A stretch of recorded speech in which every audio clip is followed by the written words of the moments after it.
Tinawagan nga pala ako ng aking classmate dahil matagal na kaming hindi nagkikita.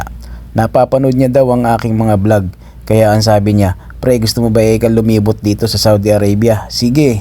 O ba, sino ba naman ako para tumanggi, kaya dali-dali na tayong gumayak. Siyempre, matagal din kaming hindi nagkita nitong classmate ko. Kaya naman, di na ako nagdalawang isip na sumama at nang niyaya niya ako. Dahil minsan lang din naman ako makagala dito at day off ko naman ng 2 days. Kaya nga ito, pagbukas ko ng aming gate ay umaambon pa. At medyo basa pa ang daan. At andito na nga dyan, naghihintay sa labas. Pero, siya, blessing yan. At syempre, bago daw muna kami umalis ay magkape muna kami. Kaya ito, naglibre na naman si pare ko ng kape. With donut pa. Mashallah, mashallah. Syukran, habibi. Kaya ito, di namin naubos ang kape at tinake out na lang namin at pati ang donut. At fast forward na nga tayo mga pre, at dahil medyo malayo ang aming biyahe, kulang-kulang 2 oras simula Dammam hanggang Huhup. Kaya ito, medyo malapit na po kami.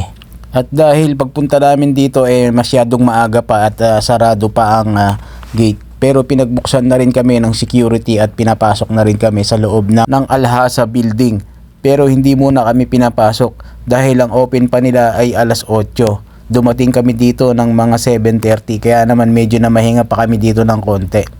At nang mag-alas 8 na nga ay pumasok na kami sa loob building mga pre. Pagdating nga namin dyan sa may loob ay hinintay pa namin na dumating ang cashier dahil may entrance po ang bayad dito. Kaya naman ito po ay pumila na kami isa-isa. At pagkabayad nga nila sir ay diretso na kami sa may taas. At hindi ko po alam kung magkano ang binayad nila dahil ako po ay nilibre lang. Salamat po mga sir, mga boss. At ako po ay nailibre nyo. At eto nga, nakasilip pa tayo sa may bintana. At bago kami pumasok dun sa may cave ay sineminar muna kami ng konti ng gwardiya. Siyempre nagpaalam po ako dyan kung pwede kong i-video. Kaya naman pinayagan tayo, kaya eto ngayon nagbablog ngayon tayo dito sa kanilang museum sa loob. At eto nga't napakaganda ng kanilang mga history dito sa loob ng museum. Makikita mo rito ang mga lumang gamit. At ang iba naman ay mukha naman na yatang antik dahil masyadong matanda na ang mga itsura nila. At dito naman po sa may kabilang museum ay makikita nyo rin po ang mga old na gamit nila na talaga namang napakaganda. Ang mukha na siyang antigo or vintage na siya mga pre. At eto nga't palabas na kami sa museum at pupunta naman kami sa may kuweba. At pagbukas ko nga dyan ng pinto mga pre, ayan, kanya-kanya na kaming mga selfie. At talaga naman nakakabangha ang bawat view na inyong makikita. At bawat lingon mo nga sa magkabilang gilid ay mapapawaw ka na lang, talagang amazing ang mga view dito mga pre. At dito naman sa may right side ko ay makikita mong napakadaming nilagay nila na salamin na parang mga poste. Kaya naman kadya-kadya na kaming selfie rito. At eto na nga, isa na ako dyan mga pre. Ito na nga mga pre ay papasok na kami sa may kuweba. At habang papalapit din kami ng papalapit ay palit din naman ang palit ang aming dinadaanan. Kaya naman medyo ingat po kayo kung kayo po ipupunta rito dahil basa po minsan ang daan. Pero meron naman pong naglilinis dyan. At eto nga't papasok na po kami sa loob. At pagpasok mo nga po dito sa loob ay malamig ang hangin. Siguro dahil sa maraming bato kaya po malamig. Ito nga't paakyat na kami sa taas. Talaga nga namang sulit na sulit po ang inyong punta rito at mapapawaw ka na lang sa ganda ng view ng inyong makikita. At pagka tumingin ka nga po dyan sa may taas ay makikita mo parang bato mahuhulog. Pero hindi naman. Wag naman sana. Parang nakaangkla lang yung bato sa may taas oh. Talaga nga namang amazing. Naman kami ni Pare Herbert ay ikot kami ng ikot dito. Talaga nga namang napakaganda. At eto nga at kaming dalawa palabas na. At hinahanap nga namin ang daan papunta dun sa may taas naman. Dahil gusto rin namin umakyat dun sa may taas ng bundok. Kaya naman hinahanap na namin ang daan kung saan kami dadaan paakyat dun. At sabi ni Kuya, eto daw ang tamang daan. Nakita niya ang Kaya daan naman na kami maliit. Ay sumunod na rin dahil sabi niya, eto raw yung daan dahil napunta na siya dito dati.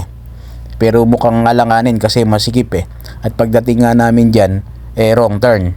Dahil ang dadaanan namin paakyat na naman pero masikip. Kaya naman bumalik na kami sa ibang daan at naghanap kami ng tamang way. Ito pala ang daan niya pero may harang. Siguro dahil bawal, pero pinasok pa rin namin. At umakyat na nga kami doon sa may taas ng bundok. At pagdating namin dyan sa may bandang gitna ay kanya-kanya muna kaming selfie. Syempre hindi mawawala sa atin yan mga Pinoy. Pero sila kuya ay diretso pa rin ng akyat. At pag tumingin ka nga dyan sa may baba ay makikita mo na ang view. Ay talaga nga namang napakaganda. Ang lakas maka-unwind. Pero sila kuya tuloy pa rin ang akyat. Pero dito pa lang kami ay medyo nakakalula na pag tumingin ka sa may baba. Pero amazing pa rin ang place at napakaganda. Sulit na sulit ang pagod mo sa pag-akyat mo dito. Pero ako medyo nanginginig na rin ang tuhod ko dyan dahil medyo mataas na pag tumingin ka sa baba. Kaya ako hanggang dito lang ako. Siyempre pagdating namin dito sa taas, selfie muna. At talagang tingnan mo ang tanawin ay napakaganda.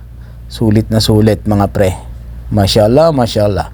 Eto nga't sila kuya gusto pang umakyat sa pinakatuktok. Pero dalawa na lang sila ang umakyat. Dahil kami rito medyo nawis na rin ang paa. At si kuya nga napaupo na dahil nangawit na rin sa pag-akyat. At pagdating mo naman sa taas, ang poproblemahin mo naman ngayon ay pababa. Medyo nakakatakot din kasi walang hawakan. Kaya nga ito si kuya dahan-dahan din. At ako nga gusto ko nga lang magpagulong At si kuya nakahawak din sa kasama ko. At hindi ko na nga na-videohan dun sa may bandang taas dahil inop ko yung video at dahan-dahan lang kaming bumaba.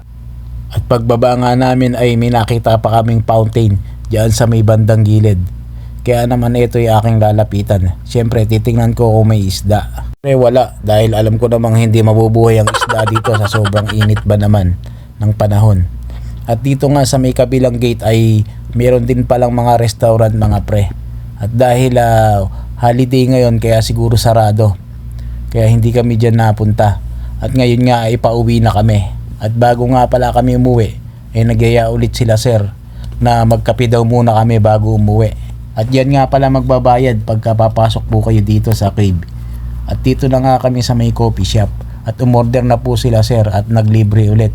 Thank you so much po ulit mga sir sa paglibre niyo po sa akin. Sa uulitin. Mashallah, mashallah. Nagkape muna bago umuwi. Thanks pre sa palibot. At hanggang dito na lang po ang aking vlog. Thanks for watching and God bless all.